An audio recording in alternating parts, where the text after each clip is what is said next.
Olá, seja muito bem-vindo ao Gregário Cycling. Eu sou o Leandro Bittar e dessa vez eu convido você a ouvir novamente um episódio publicado em dezembro de 2020, o episódio número 29, Equilíbrio. Nele, o Marcos Quintela, a Patrícia Mendes Caldeira e o Gustavo Freitas, o Maninho, contam suas histórias tão distintas de transformação, mas todas elas interligadas pelo amor à bicicleta. Vale a pena ouvir de novo esse episódio, 3 histórias muito legais e também relembrar um pouco dos nossos primórdios, até a musiquinha é diferente. Se liga, com vocês, Equilíbrio.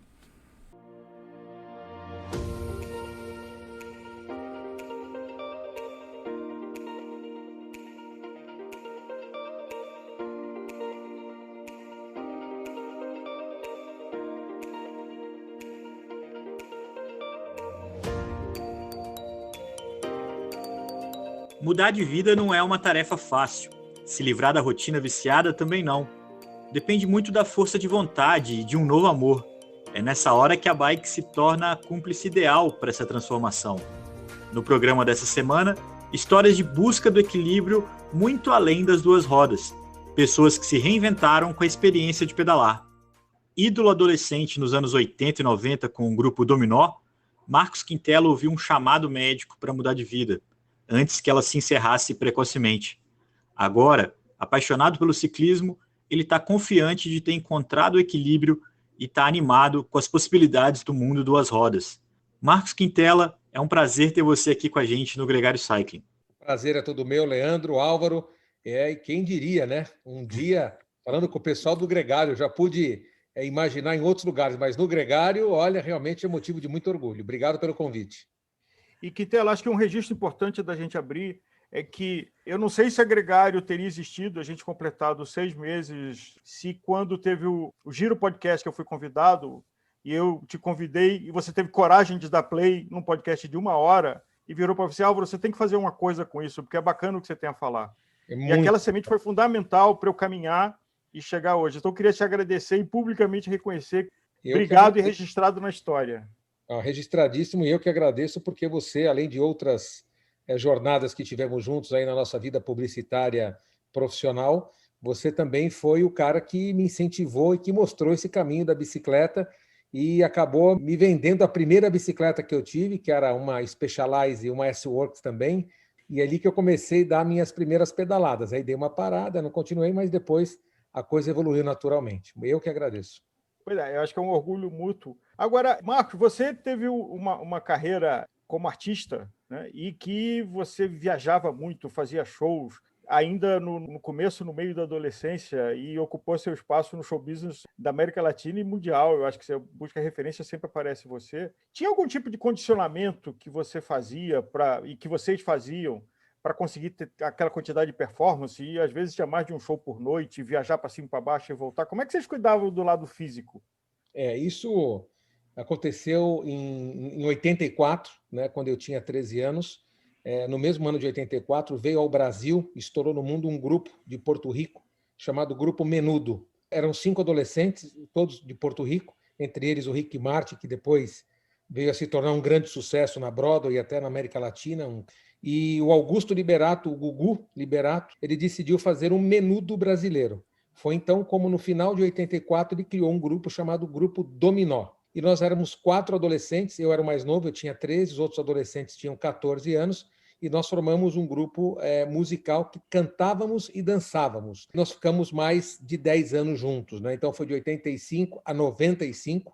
Mas indo para a sua pergunta, a gente ensaiava muito, né? Porque ninguém tinha estrutura técnica de balé ou de jazz ou de qualquer outra dança contemporânea. Então nós ensaiávamos as coreografias e a gente tinha de 5 a 6 vezes por semana, de 2 a 3 horas de aula de dança em cima das coreografias. A gente ia direto, que a gente falava, direto para o pau, ia direto para ver o que tinha que resolver naquela coreografia, com mais flexibilidade, menos tal, e a gente treinava de maneira exaustiva as coreografias. Então, o próprio treino nos dava uma condição física muito poderosa para encarar depois, aos finais de semana, não só as viagens, mas os shows, que eram shows de 2 horas, onde você cantava e dançava. Você tinha que não só dançar, como controlar a exaustão para você poder afinar a voz e, no momento certo, não desafinar e colocar de maneira correta. Mas isso tenho certeza que foi o que nos levou a condicionamento físico durante muitos anos. Mas, Marcos, eu acho que esse é um ponto, né? Nessa época, vocês eram muito jovens, muito ativos, com a rotina tão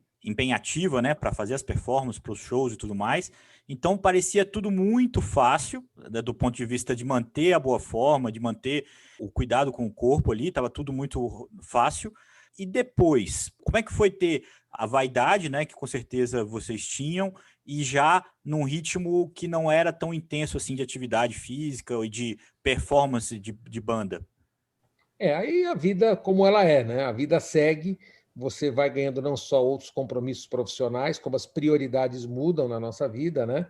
O grupo, de novo, ele te obrigava a ter uma estética e ter um preparo que não era só para você, mas era para os outros, né? Para as pessoas verem, admirarem e também compararem com os outros integrantes do grupo. Aí você vai relaxando, você vai mudando um pouco a cabeça, você vai crescendo e você vai indo para outros desafios profissionais que não mais a necessidade de ficar dançando ou ter um preparo para isso.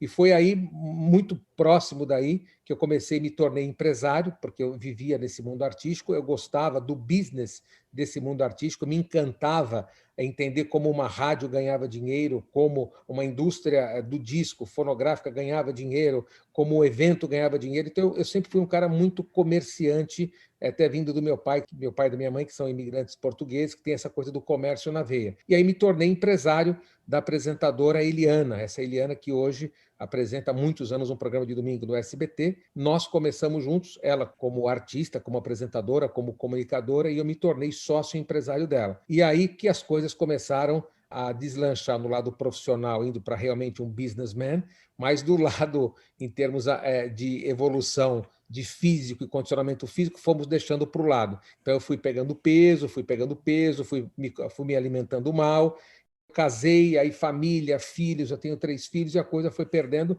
Da época do dominó, do grupo dominó, e depois do empresário da Eliana, até o pico do meu maior peso, eu acho que eu ganhei alguma coisa por volta de 35 quilos. E aí você sabe que junto com o peso vem a falta de estímulo para qualquer tipo de esporte, a vaidade começa a ir embora também, e você entra num espiral negativo que você desagrega para você o tempo todo. Então, já não faço exercício, então vou tomar Coca-Cola. Já estou tomando Coca-Cola, então vou comer pizza. Vou comer pizza, vou comer 50 sobremesa. E aí você consegue fazer tudo de pior para a sua vida, né? Estressado no trabalho, totalmente desfocado de um preparo físico, que é para a sua saúde, independente de mostrar para qualquer pessoa. E aí você é o famoso se. Se já está assim, então só vai piorando, piorando. E aí a coisa realmente estava tomando um rumo muito sem volta na minha vida. E aí depois, graças a Deus, tivemos boas notícias aí, porque teve uma chavinha que mudou e a coisa melhorou bastante. O que foi essa chave? Então, eu tenho acompanhamento médico bastante rígido o tempo todo. Eu não tinha desenvolvido nenhum tipo de doença crônica, mas eu fui num cardiologista, fiz todos os exames, aqueles de rotina, de check-up e tal. E o cardiologista virou para mim e falou assim para mim, precisamos ter uma conversa pessoalmente e tal. Eu falei, tá bom. Aí eu fui lá. Aí ele falou para mim assim, Quintela, deixa eu te fazer uma pergunta. Você hoje pode parar de trabalhar? Aí eu falei, mas o doutor, eu não entendi a sua pergunta. Ele falou, não, mas a minha pergunta é fácil de entender e reta. Você pode parar de trabalhar hoje?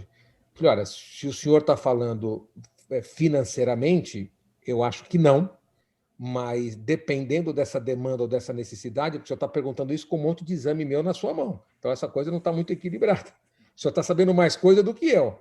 Agora, se o senhor falar tem que parar de trabalhar, a gente tem que dar uma enxugada na vida, na cabeça, nas ambições, nos desejos, tal, e a gente vai fazer o que tiver que fazer. Ele falou exatamente isso do que nós estamos conversando. Você está com o triglicérides impossível, você está tomando o remédio mais forte que tem para triglicérides e não está conseguindo segurar, você está com colesterol ruim, também péssimo, muito difícil tomando remédio para colesterol, e você acaba de entrar para o campo da diabetes. Então você vai ser um diabético, você está no comecinho, ou você realmente toma uma atitude radical na sua vida, e eu acho que o estresse que você tem no trabalho, ele está agregando muito nessas doenças e nesses problemas que você tem. Então, o primeiro passo, antes de tomar qualquer medida de urgência médica, é que você tem que parar de se estressar. Isso a gente tem que cortar imediatamente. E não é trabalhar menos, não é trabalhar de casa, não é. Não, não. É parar. Parou.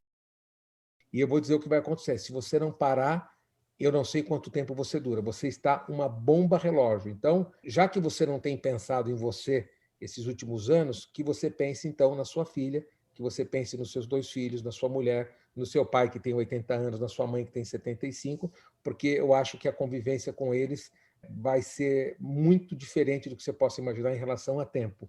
E aí foi um choque para mim. Eu já tinha feito todos os regimes da minha vida em relação a todos os capas de Veja, de escândalo, de cara que dava remédio de cavalo, remédio de gato, remédio de passarinho para as pessoas emagrecer. Eu fui em todos eles e emagrecia. Cheguei a emagrecer, sei lá, 35 quilos, 36 em 3 meses, mas depois voltava tudo na rapidez que eu perdi. E aí os caras falaram, cara, você já pensou que tem uma coisa nova, não é muito nova, mas assim, moderna, que é a cirurgia bariátrica chamada bypass. Eu falei, não, é muito evasiva, não sei o quê, não quero. Não sei.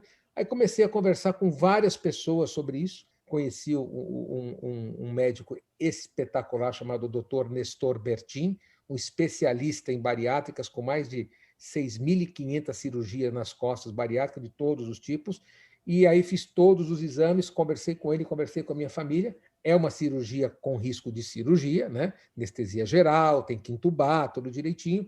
E eu decidi, no dia 7 de outubro do ano passado, eu decidi, 2019, eu decidi fazer a cirurgia.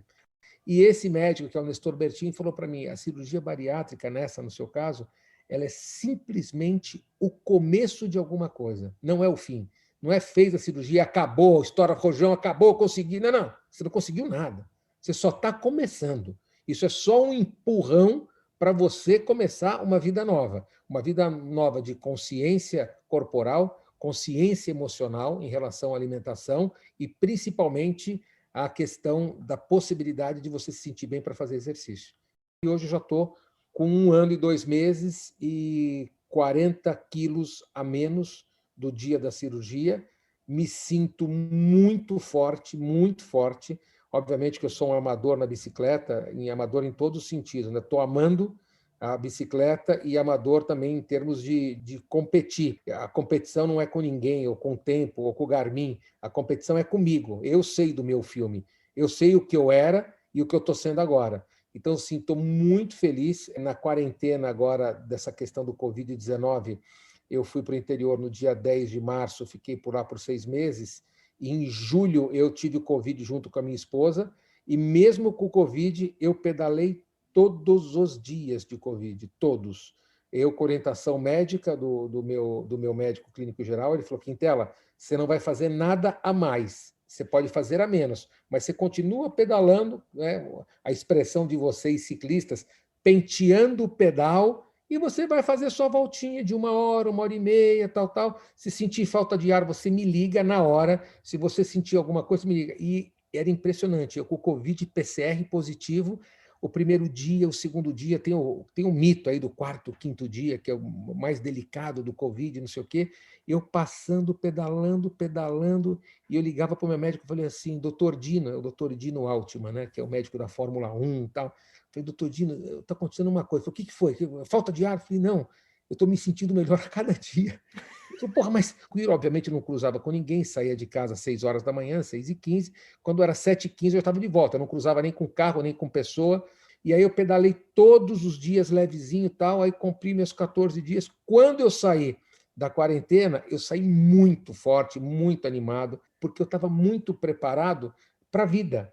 Então ali foi a prova dos 9 que se ele me pegasse esse Covid há 1 ano atrás, eu com certeza, sem a bike e sem ter me preparado do jeito que eu me preparei, estava me preparando para a vida, eu teria um destino muito difícil. Quer dizer, com possibilidades reais de ter complicações irreversíveis na minha vida. Então, assim, até o Covid me encontrou num momento da minha vida magro, né, perto do que eu era, e hiper mega preparado por uma coisa chamada bike, por uma coisa chamada cycling, que é uma coisa que trouxe uma força e uma vontade de viver fora de série. Assim como eu, você tem outros amigos que também têm um entusiasmo antigo pela bicicleta, né? E que estavam nesse convívio, como é o caso do Jairo. Eu acho que ele tem um papel importante com a Personal Team e um grupo muito legal que vocês formaram. Mas como é que isso tudo se juntou? Por que a bicicleta e o que esses amigos te estimularam? E a gente vai chegar daqui a pouco no que foi um Everest pessoal seu em Santa Catarina. Eu acho que foi sabe, o encontro das águas, da tempestade perfeita? Quando eu comecei a pedalar, muito por você, porque você falou você tem que pedalar, você tem a perna forte. A gente começou aqui a circular, a gente foi lá na cidade universitária, depois a gente pedalou aqui um pouco pelo Morumbi e tal. E aí o que acontece? O Jairo Weisman, que é um grande amigo meu, que tem casa no mesmo condomínio, pedala há bastante tempo, e falou, cara, vamos pedalar? Você tem uma bicicleta aí? Eu falei, tem. Ele falou, então vamos pedalar na Boa Vista, é o condomínio chamado Boa Vista. Ele falou, Boa Vista é maravilhoso, tem umas subidas, tem não sei o quê, uma paisagem, não sei o quê. Eu falei, puta, mas não dá, Jairo, você vai muito na frente, eu vou te atrapalhar. E você sabe quando você incomoda. Não, tem uma pistinha que fizeram ali, é meio planinho, você vai testando ali, não sei o quê e tal.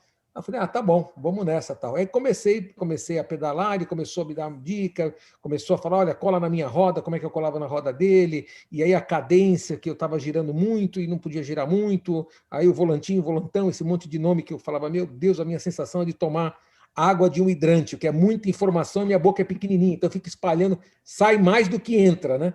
Falei para ele, tá bom. E aí, amanhã eu passo para pedalar de novo. Falei, você tá louco, você me matou, rodamos 2 horas. Ele falou, não, mas amanhã é outro tipo de treino. Amanhã nós vamos fazer um longão. Eu falei, como longão? Hoje foram 2 horas, Jairo. Não, sem subida nenhuma, sem nenhuma inclinação, fazer um longão. Aí terminava o longão e falou, amanhã é dia de fazer subida, hein? Amanhã são só 45 minutos, a gente vai fazer só subida, sobe e desce, sobe e desce. Aí comecei a gostar da brincadeira junto com a paisagem e tal. E tem um outro amigo meu, que chama-se Daniel Bresser, ele gosta muito de pedal. E ele, junto com o Arthur Aldi, que é o Arthurzinho, eles fizeram um time aí há uns 8 anos atrás, que é o Personal Team. E todas as vezes que eu ia para a casa do Daniel Bresser, em eventos sociais, estava lá esse tal de Arthurzinho. E esse Arthurzinho falou, porra, Quintela, vamos pedalar? Eu falei, você está louco, olha o teu chassi de borboleta. Você parece uma pena. E imagine eu, não, mas tem que começar, tal, tal. E nunca tinha saído com o Daniel e nunca tinha saído com o Arthur. E aí o Jairo, ele pedalava com o Arthur, ele tinha entrado nesse personal time. Ele falou, cara, então vamos preparar, porque um dia a gente quer levar você para Romeiros. Eu falei, que Romeiros, irmão? Romeiros nem de moto, nem de carro, nem a cavalo, você tá louco. Não esquece Romeiros. Não, você tem que ver, você já começou a se preparar e o Arthurzinho está te esperando. Você conhece o Arthurzinho? Eu falei, conheço, o Arthur é meu irmão. Então o Arthur vai cuidar de você, vai colar em você, não sei o que e tal. Até que um dia me levaram para esse tal Romeiros, né?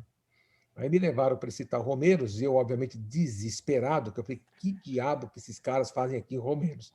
Aí tem Romeiros 1, Romero 2, Romero 3, Romero 4, Romero 5, Arrevante, tem todo tipo de Romero. Aí entrei no Romeiros e, como eu não conhecia, eu falei, será que tem mais 2? O cara falou, que tem mais 3 quilômetros a 8%. Eu falei, eita, 3 quilômetros a 8%? Mas o que é 3 quilômetros a 8% para mim? Eu não tinha a menor noção. Então você podia falar, tem 15 a 6%. Eu não sei o que é isso.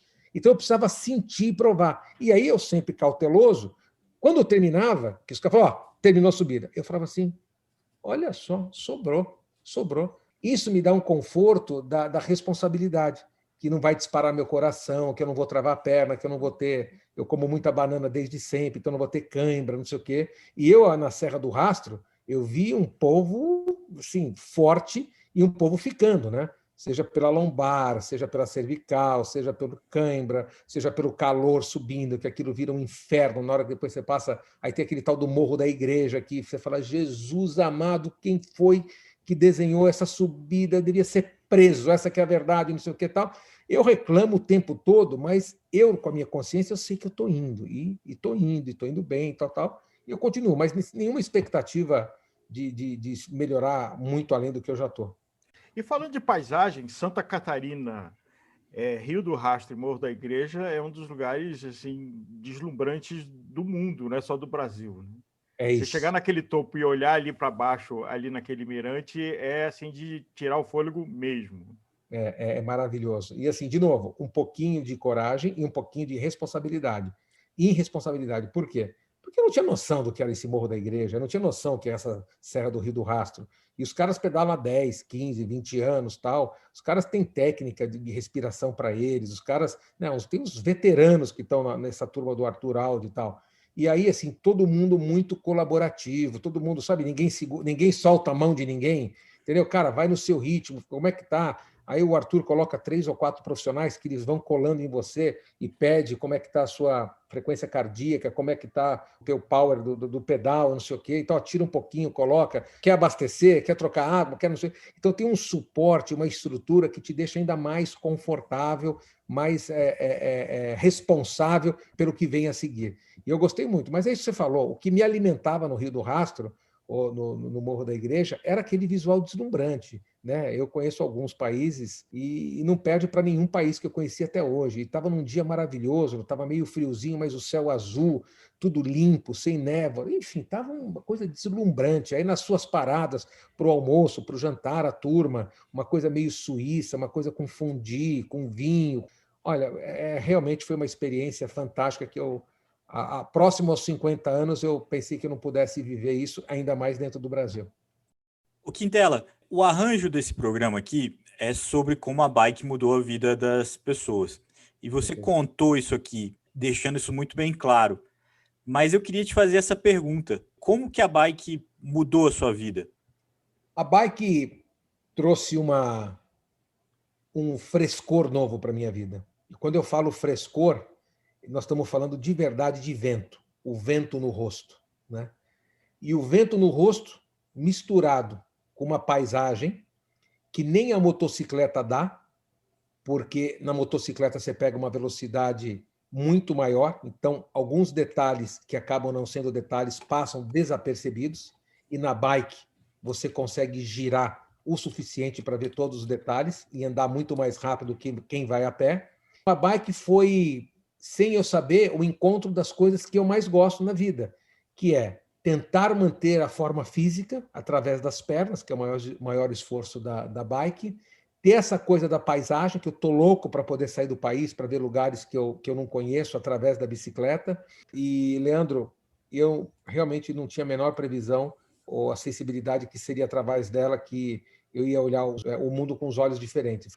Hoje mesmo, a bike tomou uma proporção na minha vida, estou com 3 bikes, e aí eu já estou mudando catraco, cassete, 3411 atrás, para quando eu vou para um lugar, não sei o que, já fiquei meio louco com isso, eu consegui entender um pouco esse mundo e tal, mas com certeza a bike foi a grande mudança da minha vida e chegando. Eu tenho amigos, o Álvaro conhece a maior parte deles, porque trabalha muito tempo junto. Tem uma amiga nossa que mora em Londres, que é a Manuela, e ela falou, cara, que prazer, que alegria de ver uma pessoa como você descobrir um prazer na vida, né? Porque a gente já passou por vários, né? Um prazer na vida aos 49 anos e que esse prazer, seja qual for, te traga saúde, te traga bem-estar e te traga conhecimento de outros lugares que você não conhece, que você agora vai revisitar lugares que você conhece e vai conhecer outros lugares que você jamais conheceria se não fosse através da bike. Ela falou, então você tem que agradecer a Deus, a quem, os seus incentivadores, porque assim, é um prazer na sua vida. Isso se tornou um prazer. Então é tão difícil a gente descobrir prazer, ainda mais chegando próximo aos 50 anos, que você já deveria ter passado por tudo. E por isso você não tinha passado. E por isso você está do jeito que você está, feliz da vida, se sentindo bem e exercitando do jeito que você gosta. É isso. Bike é prazer. Genial. E, Quintela, parabéns a você. Assim, primeiro, grande prazer da gente ter essa conversa. Tem alguns detalhes desse relato que eu não estava acompanhando e fico feliz por você, porque você é um cara de alta performance, porque eu tenho um enorme carinho, emana alegria por onde você passa. E ter alguém com a tua energia no pelote é um privilégio. O ciclismo agradece. E você não tem noção das barbaridades que eu faço no pelote. Eu sou um inferno no pelote, eu vou para frente, eu vou para o meio, eu não paro de falar na subida e na descida. Não, as histórias. Você, como contador de história, muitas delas não publicáveis em fóruns públicos, mas que no pelotão dá para conversar. E eu conto as histórias do pelote, fica 2-2, às vezes 1-1, né? Que dependendo da situação e tal. Aí quando eu vejo, eu falei, gente, o cara falou 2-2, aí, só que nós estamos em 5 na estrada. Falei, não, mas ele não quer perder a história. Eu falei, não vai perder a história, mas vai perder a vida. Olha o ônibus, porra, vindo tal.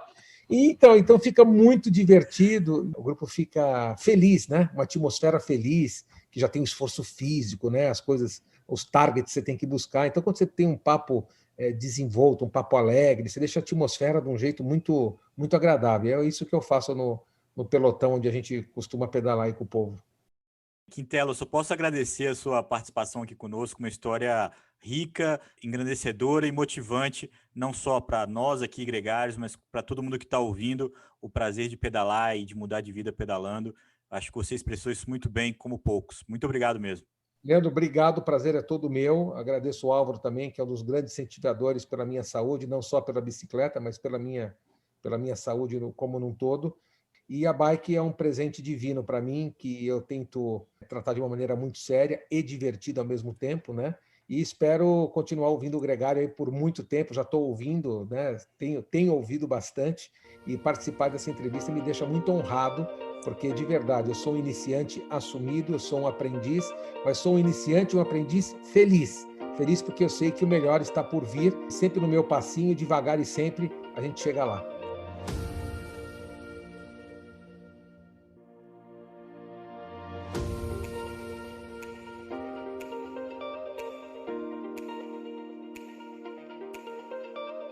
Patrícia Mendes Caldeira mudou radicalmente de vida ao colocar a bicicleta na sua rotina diária. Há 20 anos, ela celebra uma vida muito mais equilibrada e repleta de desafios e conquistas. Patrícia, bem-vinda ao Gregário Cycling. Muito obrigada, é um prazer estar com vocês no Gregário. Patrícia, eu queria começar perguntando qual é a tua história do esporte? Assim, desde a sua infância, como é que o esporte, você conheceu o esporte junto da sua vida? Bom, eu acho que é uma história um pouco germânica, de que o esporte já estava embutido assim na educação, tênis, natação, esgrima, equitação, até achar aquela que, na verdade, teve a maior que eu tive. Fui crescendo e fui me identificando com esqui. Tudo que era mais solitário, para mim, era mais fácil. O mergulho, a esgrima, a ciclismo, desculpa, foram assim os que mais me deixaram feliz com essa sensação de liberdade, né? Mas fez parte da educação, tinha que ter um esporte sempre. Patrícia, dentro de casa, como era a cultura esportiva dos teus pais, família? É engraçado, porque era muito mais estético do que pela saúde. Como eu sempre tive uma tendência a engordar, a preocupação era a estética, para não engordar. Uma família que tinha uma tendência a engordar, e eu, graças a Deus, peguei pelo lado da saúde. Quer dizer, para mim tem que fazer, faz parte da educação. Então, eu fui lá descobrir o que realmente me fazia bem, né? Mas ninguém fazia esporte. Interessante. Que é curioso, né? Partiu de algo interno seu. Teus pais não eram praticantes, aquele tipo de família que gosta, né? Que vive o esporte diariamente. Não, era uma imposição, vamos dizer, da educação. Por exemplo, a equitação era a convivência com o bicho, a esgrima, o desafio e o raciocínio mental, quer dizer, sempre coisas ligadas à educação, mas não sem nenhum exemplo em casa. Muito mais currículo acadêmico do que propriamente o exercício da saúde, o prazer da atividade. É que pais mais velhos também, tinha pais com 50 anos de diferença, é uma outra geração, né? Eu acho que você tem razão, é uma parte do seu currículo. Você tem que fazer esportes para ter relações e para emagrecer e para, enfim, é um conjunto. Agora, Patrícia, na sua jornada, teve um momento de um enorme desafio familiar, pessoal, que provocou que você perdesse um pouco o seu norte e, com isso, você cuidasse menos da sua saúde. Mas, dando um fast forward por essa passagem, um dia apareceu uma luz, um sol que brilhou na USP. Como é que foi esse momento? Então, dentro desse conceito de estar fit, tinha um amigo que ficou muito, muito bem fisicamente, tinha aula de fotografia comigo, então eu convivia com ele semanalmente. E aí passaram-se as férias e eu vejo essa pessoa com outro físico, outro ar, outra energia, e ele me contou que estava fazendo ciclismo. E eu disse, eu quero ver, me leva lá para ver aonde você faz. Eu faço na USP. E ele me levou na hora, no fim do dia, quando estava o pelotão da morte, treinando, há 20 anos atrás. Boa introdução. Não, e é uma coisa, a emoção, a energia, eu nunca vi nada igual. Sabe, aquele momento em que você olha aquele pelotão gigante, com aquela velocidade na bolinha ali, foi imediato. Eu disse, eu quero fazer, eu vou Mas fazer. você nem tinha uma bicicleta de estrada, Nada, não não tinha tinha nada. nada, não tinha nada. Mas eu tive certeza com a energia, e foram momentos, porque foi o quê? 10 minutos. Eu senti aquilo, eu falei, não, eu quero fazer. E aí já fui em busca. Isso foi em novembro. Final de dezembro, eu já estava pedalando lá na USP. Clipada. Clipada, E foi morrendo de medo, mas clipada. E esse amigo que te, vamos dizer, mostrou os primeiros caminhos aí, as primeiras pedras por quais você tinha que saltar, onde comprar uma bike, como começar a pedalar, trocar. Tem toda uma Na curva de verdade, aprendizado. eu tinha uma amiga, era um sócio do Marcos Paulo Reis na época, Fábio Rosa, que era amigo dessa minha amiga, que sentou com a gente e disse, olha, faz assim, assim, assim. E ele indicou um treinador, Vinícius. E aí a gente começou, às 5h30. Aliás, a primeira começou às 6h30, eu acho, ou 6. E depois eu fui entrando no horário do pessoal, que era muito mais legal. Minha amiga desistiu, o marido ficou uma fera por causa do horário. Então, sobrei eu a treinar com Vinícius na USP. E foi muito legal, porque foi uma experiência fantástica, né? Mudança de horário para acordar. E aí fui evoluindo, né? No treino, no dia a dia, na paixão, vendo os Agora, outros. a sua recuperação, o seu equilíbrio da sua saúde, ele veio de uma forma gradual? Quer dizer, você descobriu a bicicleta e aos poucos... Imediata. Imediato equilíbrio. Porque para ter o equilíbrio eu tive que... eu fiquei fascinada, na verdade, pelo mundo da bicicleta, que depende de equilíbrio, né? Se você não tiver equilíbrio, se você não está bem, você não consegue pedalar, você não consegue ficar reta, né? Então, eu acho que a minha compulsão foi para a bicicleta, que foi muito bom. Foi um progressivo, um crescendo de troca, vamos dizer, de treino, de foco no ciclismo. Você tira o desequilíbrio e vai para um foco do equilíbrio, né? Dentro da linha do encontrar esse novo equilíbrio, essa nova rotina, o que mais te apaixonou pela rotina de alguém que pratica esporte e realmente desfruta da prática do esporte, né? Olha, eu vou te falar, na verdade, essa questão do horário eu achei mágica, porque você vê o sol nascer todo dia, ou ver a lua na USP, como a gente via quando pedalava, ver a lua de manhã, o sol nascendo, eu acho que é um privilégio e você acaba... É uma adição que você acaba tendo, do bom para você.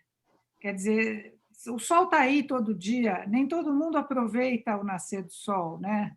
Se você trabalha, como é o meu caso, eu tinha que me organizar para o horário cedo, para poder chegar no escritório no horário habitual. Então, eu fui fazendo essa troca, inclusive de dormir muito cedo. E a vida começa para mim todo dia, 4:45, e às 8, obviamente, eu estou exausta, né? Porque depois de fazer o esporte, trabalhar o dia todo. E eu acho maravilhoso, eu acho que é fantástico. Ô, Patrícia, conta um pouco da sua rotina hoje com a bicicleta. Aí passou 20 anos que a bicicleta foi entrando na sua vida, fazendo parte do seu cotidiano. Como que é a sua relação com a bicicleta hoje? Qual que é a sua rotina? Então, mesmo durante a pandemia, que eu passei a não pedalar fora, né, romeiros que eu fazia habitualmente, eu tenho um rolo em casa, já há alguns 4 anos, com a rua. Eu acordo sempre às 4:45, desde sempre, quer dizer, é um horário padrão, e às 5:30, 5:45, eu estou na bike. Então, eu tenho treino, o treinador pelo Zoom, segunda, quarta e sexta, com o Ronaldo Martinelli. Terça e quinta eu pedalo sozinha. E sábado, se eu não fiquei morta da semana, eu sempre faço um pedal. Não posso fazer muito longo, porque sexta é sempre subida, me mata, mas eu tento fazer todos os dias, menos domingo. Patrícia, voltando alguns anos atrás, nós dois tivemos o privilégio de ser apresentados a um lugar mágico que foi as Dolomitas. Com patrocínio do Cláudio Capelano, a gente correu o Granfão do Pinarello e depois fomos para Treviso, para Bolzano, desculpa, pedalar por um lugar assim que não é tão bonito quanto a bolinha da USP, mas quebra o galho, que são as Dolomitas. E nas Dolomitas, vizinho ali do lado, tem o Stelvio. Você tem uma história, uma relação muito bacana com o Stelvio, que eu também acho que é outra coisa de uma escolha e de determinação e de superação. Essa viagem para mim foi épica, porque o Ronaldo me disse, vem com um grupo que vai para as Dolomitas e para Pinarello, para essa prova. Eu nunca tinha feito uma subida na vida. E aí fui com eles, um grupo só de triatletas, de superatletas, como o Álvaro, o Capelano, vários, tinham 15 e eu. E aí, no dia do Stelvio, eu comecei a subir, senti lá pelo quilômetro 10, 11, que não ia conseguir subir. Nesse momento, eu decidi que eu ia treinar, que eu ia voltar. Eu falei, quando eu entrei na van, que o italiano achou mais fácil me pôr dentro da van do que ficar esperando. Eu subi ali com a dificuldade. Eu disse, eu vou voltar o ano que vem e eu vou fazer a montanha inteira. E aí eu fiquei treinando o ano todo. E no ano seguinte, graças a Deus, ao treino, a tudo, eu consegui. E foi uma história muito bonita, porque para mim foi assim, tudo é possível, né? Você pode vencer, você pode, se você tiver determinado a fazer aquilo, você vai achar os meios para chegar lá. Quer dizer, o treino, o foco, a cabeça, né? Lidar com a dor. Então, esse foi um grande sonho que eu consegui realizar, um desafio, né? Tem um livro de uma pessoa que o Leandro gosta muito, que é o Lance Armstrong, que o primeiro livro dele da luta do câncer é It's Not About the Bike. Mas o título, eu acho que a gente tem que concordar que não é sobre a bicicleta, é sobre nós, é sobre a nossa cabeça, sobre a nossa consciência. E eu acho que essa é a sequência da nossa conversa, Patrícia. Tá claro aqui o quanto que esses 20 anos de bicicleta fizeram bem na sua relação com a bicicleta. É muito importante tentar entender o quanto que ela foi capaz de mudar na sua vida. O que essa relação com a bicicleta te tornou melhor do que a pessoa que você era 20 anos atrás? Eu aprendi muito com a bicicleta. Eu falo isso para o Ronaldo sempre. Eu aprendi a ser humilde, eu aprendi a ter paciência, eu aprendi que eu tenho que lidar com as frustrações de uma forma mais tranquila, né? Porque se eu não consigo, eu vou ter que treinar mais. Se eu naquele dia não estou bem, eu vou ter que me conformar, e se eu não dormir muito, vai ter consequência. Quer dizer, tem sempre... Eu aprendi em todos os momentos, sabe? Mesmo, por exemplo, você está num pelotão, você não pedala bem, você vai lá para trás, e você vai um dia pedalar na frente, mas você vai ter que começar lá atrás. Então, eu acho que eu fiquei uma pessoa melhor nesse sentido. Eu aprendi a ver o outro, eu aprendi a me ver de uma forma mais tranquila, não com sonhos impossíveis, né? Com uma escadinha, quer dizer... E a gentileza, eu sempre encontrei nesse meio, eu acho que talvez eu tenha tido sorte, mas sempre pessoas muito gentis. Quer dizer, sempre alguém vai te ajudar, sempre alguém vai... O Álvaro queria me ensinar a descer o Stelvio, eu morri de medo, fiz uma curva e desisti, mas ele tentou. Mas eu digo, assim, sempre tem alguém que te ajuda. Eu senti isso nesse meio. Uma solidariedade muito grande. Patrícia, pegando a carona no nome daquela música famosa Stairway to Heaven, alguma vez o ciclismo já te colocou no céu? Que você sentiu uma experiência extracorpo, esotérica quase, de que aquilo tinha uma mágica acontecendo? Eu senti isso no Butão.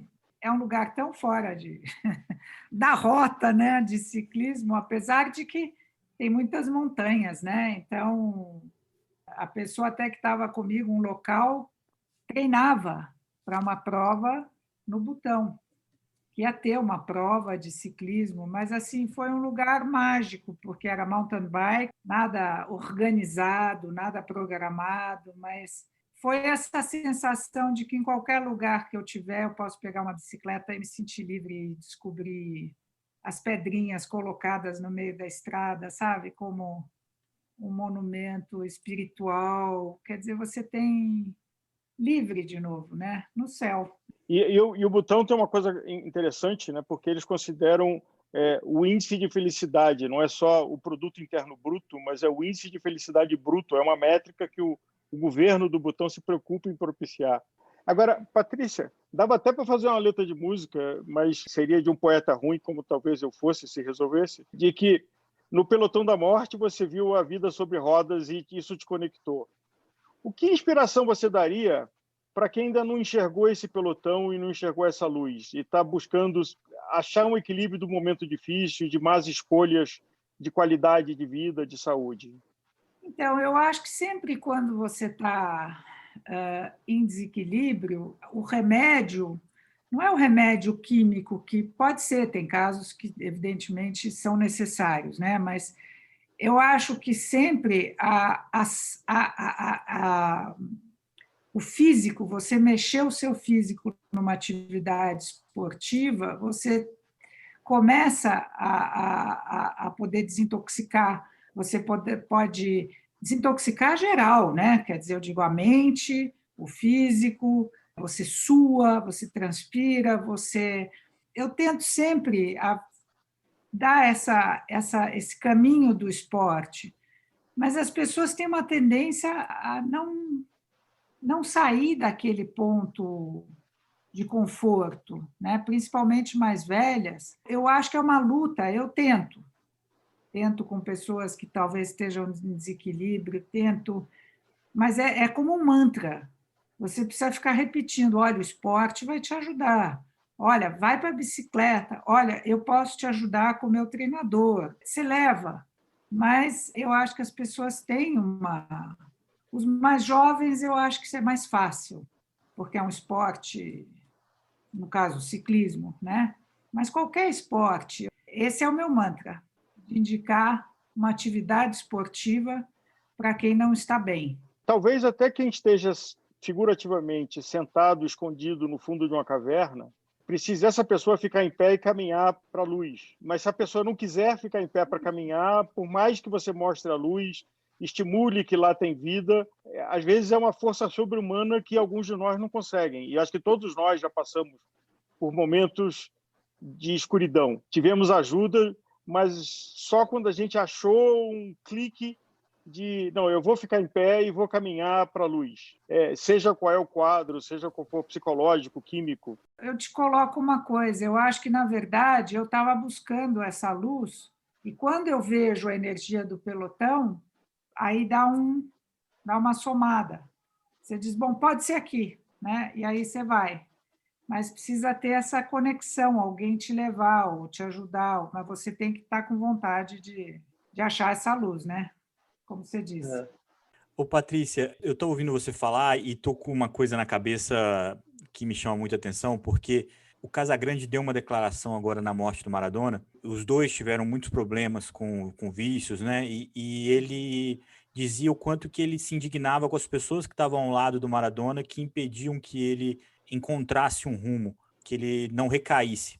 Isso era a influência que ele acreditava como um motivo do declínio tão precoce do Maradona fisicamente, né? Quando você fala do quanto que você encontrou o seu caminho, do quanto que você viu ali na bicicleta o encontro e tudo mais, me veio muito a questão do Casagrande, porque o estalo é seu, o estalo é da pessoa, né? Você mesmo disse, precisou mudar os seus hábitos, a rotina da bicicleta te tirou, talvez, de uma rotina que fosse negativa nessa luta, mas a busca foi sua, né? No fim das contas.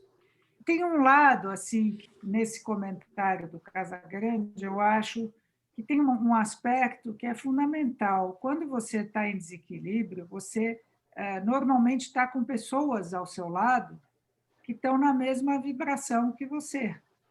Então, no meu caso, eu fiz um movimento radical.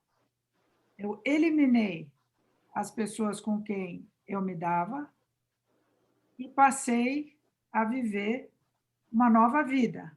E nessa nova vida, tem pessoas que têm hábitos saudáveis, têm uma maneira de viver completamente diferente daquela.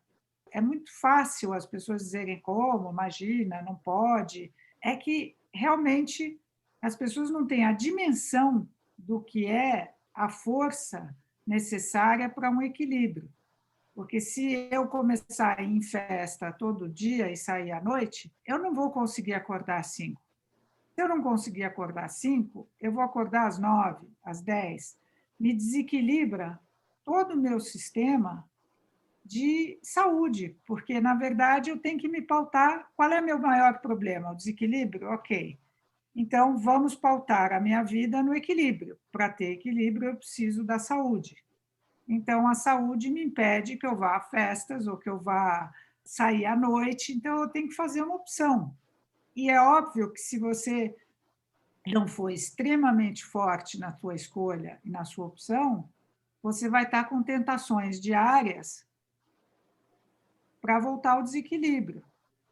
Eu entendo essa colocação, né? Tem que ser radical, entendeu? Não dá. Talvez tenha gente que consiga, eu não conheço, mas eu optei por mudar tudo. Mudar de mundo. Mudar de mundo. E as pessoas não entendem, quer dizer, eu me lembro, uma pessoa me disse assim, você é muito esquisita. Eu sou esquisita.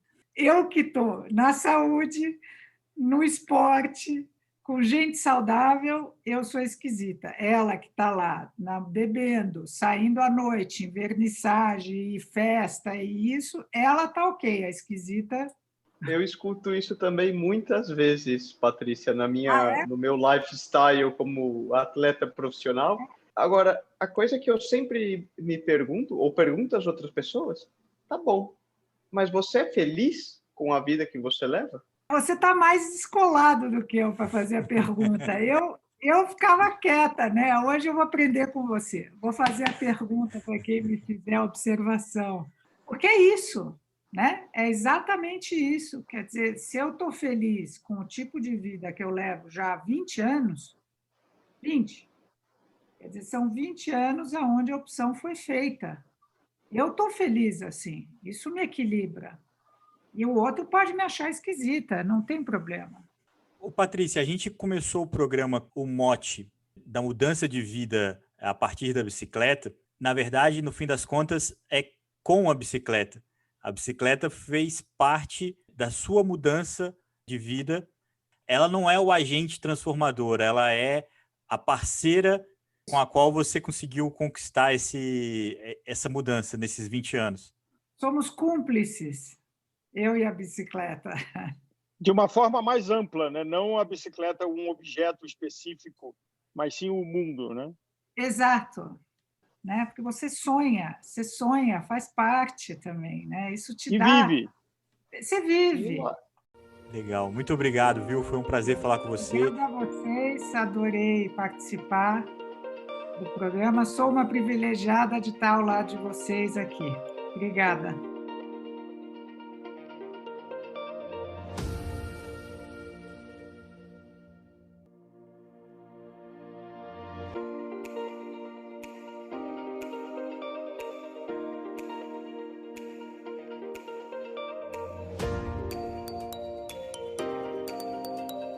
A bike pode transformar a vida de uma pessoa ou de várias ao mesmo tempo.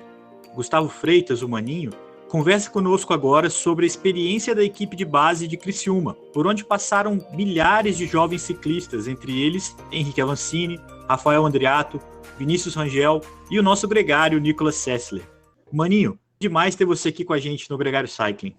Eu é que me sinto honrado aí em poder receber o convite de vocês para a gente conversar um pouco do que a gente ama fazer.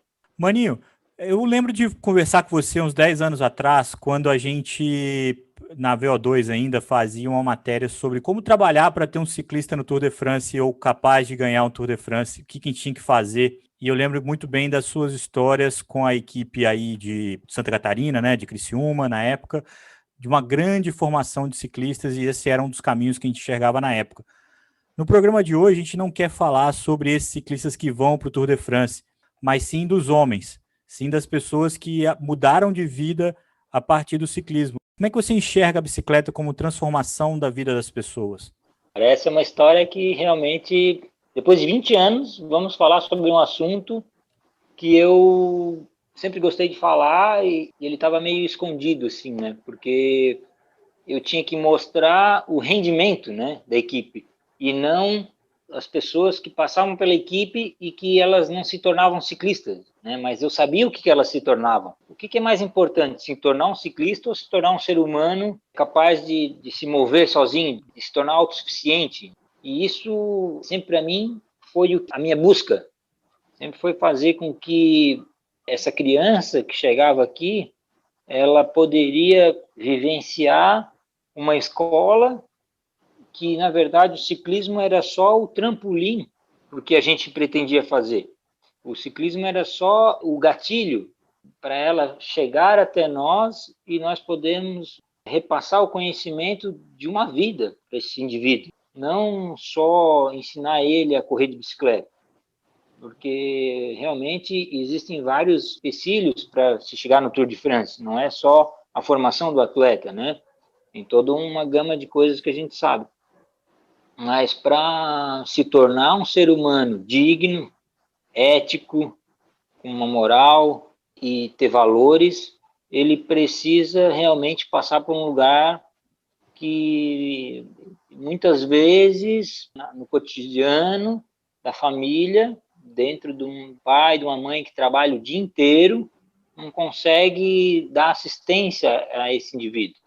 É um orgulho, sempre foi um orgulho, não só entender que nos 20 anos a gente conseguiu vários títulos, ou medalhas, ou troféus, mas talvez o exemplo mais bacana é que o primeiro campeão brasileiro que eu botei, a gente pegou o ônibus e foi no Espírito Santo, correu um campeonato brasileiro, no ano de 2000, esse atleta, ele fez 2 faculdades, uma de ciências da computação, eu fui na colação de grau dele, com muito orgulho, mas depois ele resolveu fazer medicina.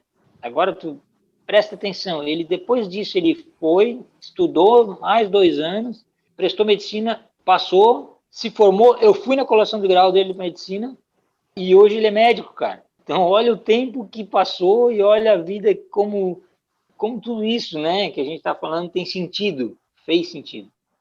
Isso me leva a uma pergunta que eu ia fazer mais ao longo do programa. Eu tenho certeza que vários dos alunos, vários dos atletas que passaram por você te colocaram na família no sentido de comemorar com você formaturas, casamentos, batizados e tudo mais. O treinador Maninho estava ali presente.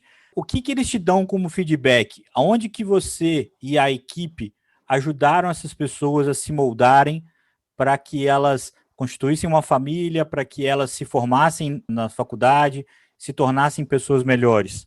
Olha, eu entendo que uma coisa muito importante não é só a minha dedicação junto a eles, mas a vivência com outras pessoas é muito bacana. Eu sou gêmeos, né? Eu nasci do mesmo óvulo, a gente viveu por 15 anos no mesmo quarto, eu e meu irmão, educado pela mesma mãe, e nós somos pessoas diferentes. Quando tu pega 15 meninos e põe no alojamento, essas diferentes personalidades, essas diferentes educações que cada um recebeu, entram em conflitos. E aí tem que administrar os conflitos. Talvez o administrar esses conflitos é que gerou a essas crianças, esses adolescentes, entenderem como é o mundo lá fora, como são os conflitos num relacionamento familiar, num relacionamento profissional, em todos os relacionamentos da vida deles.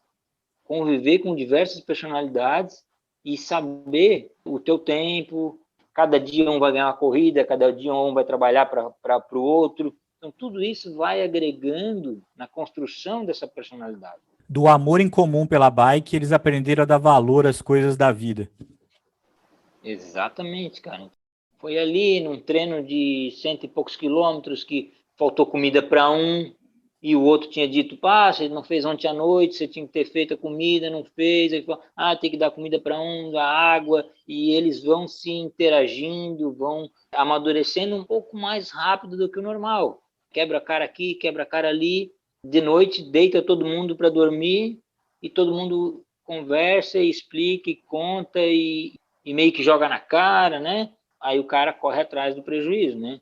No outro dia ele já levanta de outro jeito, já toma outra postura. Nós aqui vivemos quebrando os formatos, e eu queria quebrar o formato porque entre os gregários tem alguém que já foi abrigado por esse teto, que é o Nicolas. Nicolas, como foi para você chegar nesse teto? Agora, virando um pouco da mesa, você de gregário para ajudar também na conversa. Como foi você encontrar o Maninho e o que ele mudou na sua vida? Cara, essa eu lembro bem, porque na verdade o Maninho foi meu primeiro patrocinador, né? Tirando meus pais, claro, que apostaram por mim, mas foi a primeira pessoa que me viu. Foi em 2007, né? Teve um brasileiro de cross country, eu era infanto juvenil ainda, então eu tinha 13 para 14 anos, e foi em São Bento do Sul, cidade na época lá do Pichai, dos Coiotes, esse pessoal. E eu fui segundo, eu fui vice-campeão brasileiro. Foi a primeira vez que eu corri uma prova fora da região aqui, do estado de São Paulo, e eu fui vice-campeão. E eu sei que depois passaram alguns meses, liga um tal de Maninho aqui em casa, procurando por mim, oferecendo uma bolsa de estudos, oportunidade de correr com ele, morar em Criciúma, oferecia até um saláriozinho na época, né? Para um menino de 14 anos, uma ajuda de custos para ir correr a Olesc, os joguinhos e tal. A gente buscou na época o Danilo Terra, aqui de Ribeirão, que também tinha muita tradição, e perguntou, Danilo, você conhece esse tal de Maninho? O cara lá de Criciúma me ligou, oferecendo rios e barris. Essa história aqui tá meio estranha. E ele falou, não, bicho, pode confiar, é a melhor coisa que você vai fazer na tua vida é entrar nessa equipe. Dito e feito. O resto é história, né? Maninho, o que você lembra desse momento? Cara, eu fico emocionado, né? Porque, cara, passa um monte de coisa na minha mente aqui, um monte de lembrança e é bacana escutar isso, né? Porque a gente, graças a Deus, eu sempre tive muito hábito de final de ano eu ligar para muitas pessoas, muitas pessoas. Eu vou dar um exemplo agora, já que o Nicolas está falando, do Alex Malacari, né? Tu tá falando, Nicolas, que tu foi segundo no brasileiro, né? O Alex foi sétimo no brasileiro que eu liguei para ele. Porque eu peguei os atletas do ranking ali e fui ligando para um, para outro e tal. Aí eu liguei para o Alex, não, eu fui sétimo e tal. Eu disse, não, mas vem para cá, nós temos uma oportunidade para você. E assim foi para muita gente, né? Não era só porque ele era primeiro ou segundo, mas era para todo mundo, assim. Eu sempre falei, eu sempre fui um facilitador. Chegou um ano que nós tínhamos 70 atletas bolsistas aqui na cidade. O que mais sempre me impressionou, Maninho, foi justamente você sempre teve um olho para buscar gente que não estava em evidência, que naquele momento não era ninguém. E através disso, trazer para o ciclismo competitivo, apresentar a bicicleta e apresentar uma nova maneira de vida, né? Como que você fazia isso? De onde veio essa vontade, essa maneira de trabalhar? Quando eu olho para o campeonato nacional ou para o ciclismo nacional, eu vejo que ser campeão brasileiro não é difícil, né? Porque a gente tem um nível muito baixo perto do nível europeu. Então eu não olho para isso. Eu enxergo um contexto maior, né? Primeiro vem essa essência da criança que realmente é apaixonada por isso, que não vem do pai, não vem de tal coisa, talvez assim de uma tendência e tal. Mas eu sempre soube que muitos deles chegavam ali aos 18 anos, e no país que a gente tem, o menino vira homem aos 18 anos e o pai já bota para a rua e tem que trabalhar, e tem que ganhar salário, já tem que dirigir, essas coisas. Eu sempre tive esse olhar assim, a oportunidade tu tem que dar. E aí, muitos desses adolescentes, é o que falta, é tu dar só essa oportunidade, porque eles têm muita força de vontade, toda essa parte técnica e tática, realmente é com o passar dos anos, que o atleta vai adquirindo, ninguém nasce com tudo pronto. E o próprio exemplo, Nicolas, de tu falar sobre essa parte, que nem sempre era o cara que estava em evidência, é a questão do Henrique, né? O Avancini, em 2012, ele mesmo já falou isso várias vezes, o único salário que ele tinha era daqui do município, da bolsa do município, 2012. Ele corria de camisa branca, porque ele não tinha nenhum patrocinador. Então, isso realmente sempre fez a gente seguir, né, nesse sentido. Assim. Maninho, você já viu muitas crianças virarem homens, muitos ciclistas virarem campeões. É possível um campeão não ser um ser humano admirável? Ah, que pergunta, hein, cara? Poxa, não, eu não vejo essa possibilidade. Para se tornar um campeão, são muitos fatores, e é igual uma linha. Ser um campeão é uma linha. O que é uma linha? Uma linha é um monte de pontinhos. Quando tu olha de longe, ela se torna uma linha. Mas se tu olhar bem de perto, ela é um monte de pontinhos. E cada pontinho desse é uma ação que você tomou, que você adquiriu, que você teve que ser persistente, que você teve que ser maduro, que você teve que compreender todo esse contexto. Então, ele realmente, um campeão, ele é um herói. E para ser um herói, ele tem que ter completo, ele tem que ter todas essas qualidades que a gente definiu. Ele realmente ele é um cara que tem uma personalidade talvez difícil de lidar, mas ele tem a percepção e entendimento desses valores, de toda essa complexidade da vida de uma pessoa normal. A gente sabe que a vida muitas vezes é ingrata e muitas vezes coloca desafios enormes para os quais a gente não está pronto. E muitas vezes tem crianças que têm a infelicidade de nascer em lares quebrados, com pais com problemas importantes, às vezes de dependência química, às vezes de equilíbrio emocional, às vezes até psiquiátricos. E eu imagino que algumas ou muitas delas acabam sendo acolhidas por você. Se isso acontece, como é que a bicicleta ajudou essa criança a achar seu caminho, a achar seu equilíbrio, a construir seu futuro? Eu acredito assim, que ao contrário, foram 10% dos atletas que vieram aqui com uma estrutura familiar, 90% estrutura totalmente perturbada, totalmente, economicamente, psicologicamente, tudo que é problema vinha e caía aqui na escola.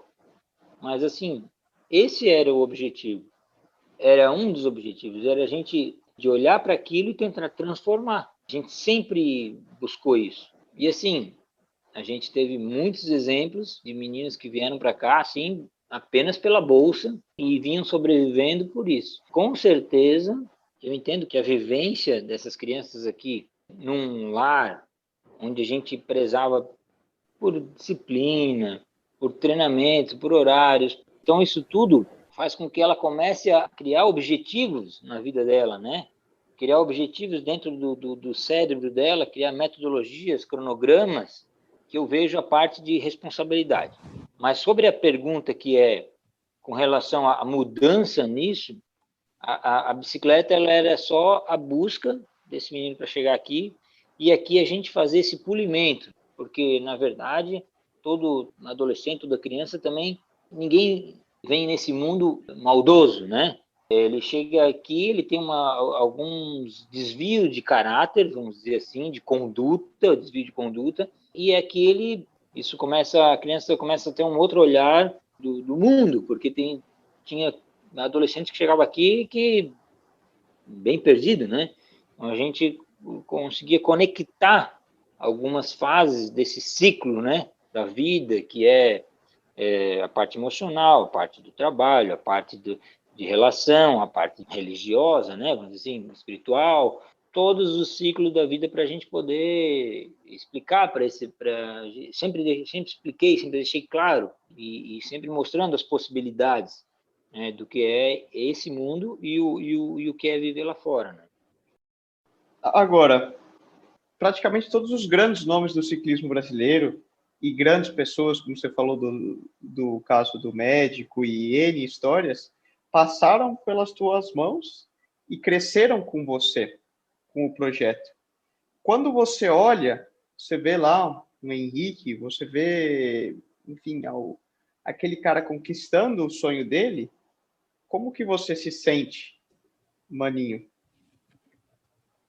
É uma baita realização, cara. Eu vou dar um exemplo rápido aqui. Em 2003, eu sentei com o diretor técnico da fundação e a gente soube que ia ter o PAN do Rio 2007. Aí o diretor técnico disse assim, vamos construir um cara para correr o PAN? Eu disse, tu tá maluco, cara? Eu disse, não, vamos. Eu comprei a ideia. Em 2004, eu trouxe o Rafael Andreato para morar em Criciúma. Em 2005, ele foi campeão brasileiro júnior e o cara largou o PAN em 2007. Eu sempre falo, não é o início e nem o fim, é o meio que é bacana, né, cara, das coisas, né? Então, assim, a construção das coisas é que é o legal, né? Não é nem o final de tudo, né? Porque o final de tudo a gente já teve o Murilo Fischer aqui, a gente já teve, né? Todo mundo esteve envolvido com o ciclismo aqui do Sul e a gente colaborou um pouquinho com cada um. Ótimo, cara, essa era a missão, entendeu? E é muito bom a gente seguir olhando agora, recente, o Vinícius, né? O Alex, e eu acho que quem gosta do ciclismo quer perpetuar agora o bom momento que a gente está, tem que dar a sua colaboração, tem que ir lá regar um pouquinho a planta, porque senão, né?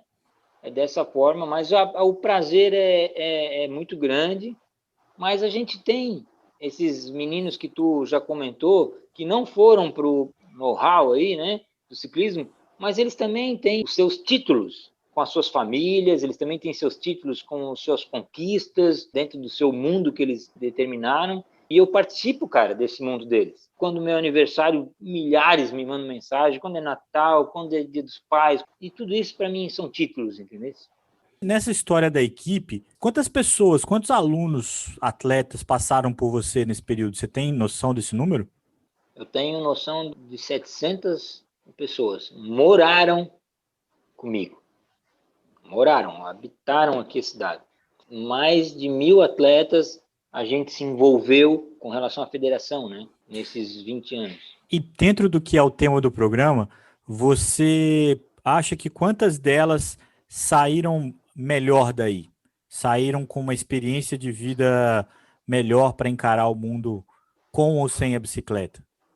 Não tenho dúvida nenhuma que todas elas saíram com essa capacidade, com essa esperança, porque eu acho que o que move o ser humano é a esperança, e elas saíram empoderadas, que elas poderiam e elas podem fazer o que elas quiserem da vida delas. E, maninho, para aquele cara que gosta dos números, quantos anos durou o projeto e quantos títulos brasileiros vocês conquistaram, só para dar uma referência, ao longo desses anos todos? Cara, os anos foram de 99 até 2019, praticamente 20 anos. Tem um número assim, mais ou menos, porque a gente teve atleta da pista, atleta do mountain bike, atleta do BMX, né, atleta de ciclismo, e esses campeonatos tinham campeonato de estrada, campeonato de contrarrelógio, campeonato na pista, várias medalhas, mais de 150 títulos fácil, nacional. E mantendo os números, maninho, de 0 a 10, qual que é o seu sonho de continuar trabalhando e movimentando a vida desses garotos no futuro? É 10. Eu quero voltar com esse projeto assim mais intimamente, né, como eu já tive, né? Hoje eu estou na empresa, a gente corre, auxilia alguns atletas e tal, mas a estrutura que a gente tinha, a gente não tem mais. E a gente precisa voltar com isso e eu estou batalhando. Agora teve as eleições, a gente teve algumas conversas e tal. Talvez exista a possibilidade de a gente poder retornar. Maninho, eu só posso te agradecer o privilégio de você estar aqui com a gente, de você nos inspirar e de você personificar o que a gente acredita e trabalha para propagar. Então, como ciclista Álvaro Pacheco, Maninho, muito obrigado. Bacana, tamo junto, cara. como gregário e como ex-ciclista da equipe, obrigado por tudo, maninho. Ah, que isso, Nicolas. Tu tá no meu coração, tu sabe Eu disso. só faço a correção. Eu acho que a equipe dele não tem ex-ciclista, porque quem entra nunca sai do time. Isso é Vai verdade. passar o é resto da verdade. vida na equipe do Maninho. Pode até vestir outras camisas, mas nunca vai deixar de estar na equipe do Maninho. Bacana, cara. Que bacana. A nossa religião é o ciclismo. Amém. Amém.